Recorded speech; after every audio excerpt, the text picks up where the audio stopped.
Terry, it's the 5th defence of your world title against Petr Petrov. When you look back to when you won it in July 2015, how much have you improved from that fight and the 4 subsequent defences? Yeah, I mean, always when you win a world title, you got to keep hold of it. I mean, I've had it now for 4 defences. This is my 5th, and yeah, I feel like I'm a lot more experienced. I think my last 7 or 8 fights have been 12-round fights, all not gone the distance. But yeah, I'm a lot more experienced, and yeah, I know what I need to do. What have you become more experienced in? Which, say, just give us one trait that you never had in 2015 when you beat Zepeda. It's just knowing that I can do the 12 rounds and I'm fit and I'm strong, and yeah, just I've grew as a fighter in myself. Like Steve, I'm always working in the gym with Steve and learning new stuff, and yeah, we're more rounded as a pro. Yeah. How far are you off from that period in a boxer's career when they have 12 to 18 months when they're unstoppable? Do you feel you still got that to come? I'm 27 now. I'm still ain't shown the best what I can do. I've been boxing within myself, and hopefully that when it's needed it'll come out and we'll show people what we can do. But yeah, at the minute I've been comfy in fights, so I've not really had to exhaust myself and go up that next gear. But I think when I have to, I will do. Yeah. Jose Zepeda, Diego Magdaleno, Derry Matthews, Omzonki Fana and Orlando Cruz. They're the 5 men you've faced in World Championship contest. Is this the toughest fight so far against Petr Petrov? I think so, yeah, because he's a tough fight. I mean, I think he's been stopped once, and that was by Maidana on 2 weeks' notice, and he jumped up a weight. So yeah, in Mexico, so he's not going to be phased coming over here. It's not going to phase him. Like Magdaleno, I think it got to him a bit coming over here, seeing the crowd and the fans. I don't think this will bother him. He's been all over the world fighting, so yeah, and he's also tough. He can punch a bit. He's fit. He throws a lot of shots. So yeah, I think we're making it a great fight. All respect to Fana and Cruz, they didn't really give you the fear factor, did they? Does Petrov? Yeah, because I know if I'm not 100%, I could get beat. So I know it.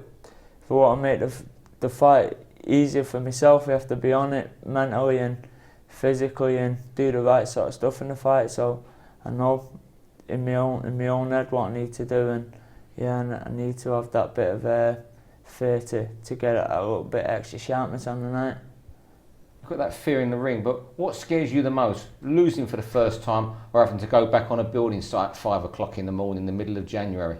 Both really. I mean, I don't think I'll be going back to the building site even if I lose, because it's a tough fit. Like people are saying, it's a 50-50 fight. It's at world level. If you lose at world level, sure you'll be right back at world level. It's a tough fight. It's a fight people want to see.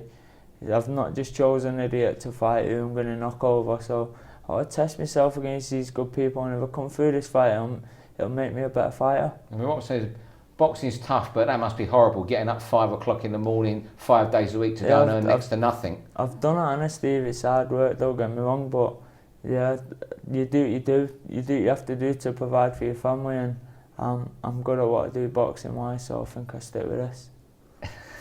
Is there any particular strength in Petrov where you thought, wow, I've got to watch for that or I could be in bother?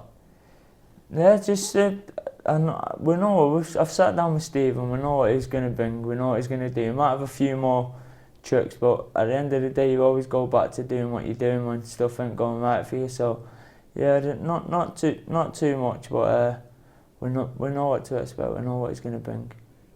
Everyone's talking about Linares, Lomachenko, even Kroller's cropping up again. You know, do you think of those 3 fights at all, or one of them?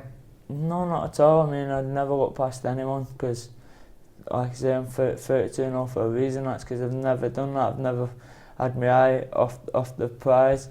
It's one of them. Come through this, and them fights might not happen anyway. So there's no point in even thinking about them. Big Tyson Fury surprised us all. Pitched up at the workout on Wednesday. He was shouting at you and cheering you on.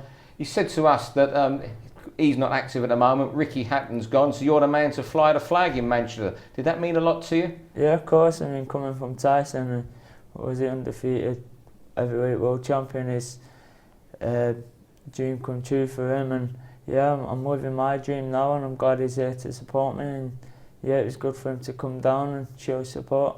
You say you're living your dream, but when you was about 10, was it, when you started boxing, is it true you couldn't even make 4.5 stone to fight? You had to put pennies in your pockets? That was it, yeah. I used to have to weigh in with potato with 2 peas, sellotape together to make the lightest weight to get in the championship. So I was always at a disadvantage. So that's where I think my skills come into play, because I was fighting bigger and stronger kids. I had to box more, and although I probably wasn't winning all them fights, I was still learning.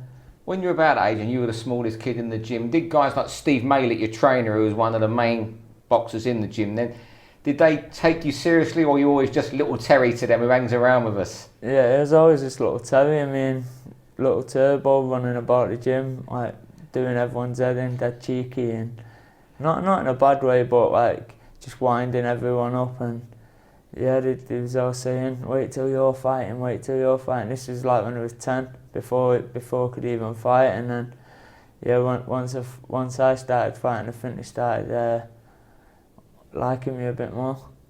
Won their respect, the big boys' respect. Yeah, respect. I think so. Yeah, I mean, Steve and all my other mates, they're all a lot older than me. Steve was my mates and mates with my cousin, my older cousin, but I'd always knock about with them as a kid, and yeah, it was good to be in with the older crowd. Apart from being your trainer, what does Steve Malett mean to you in life? It means a lot. He's a very good friend, and I know he wants the best for me, and I won't be where I am today without him. So yeah, if I can.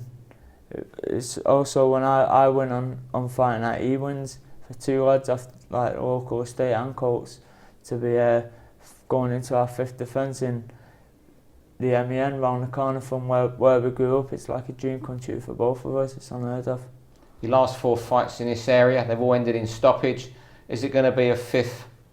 I don't know, Stevie, hope so, but you never know, do you? Boxing's boxing, but I go in there expecting an hour 12 rounds, but if the stoppage comes, it comes. If it don't, it'll be a good fight either way.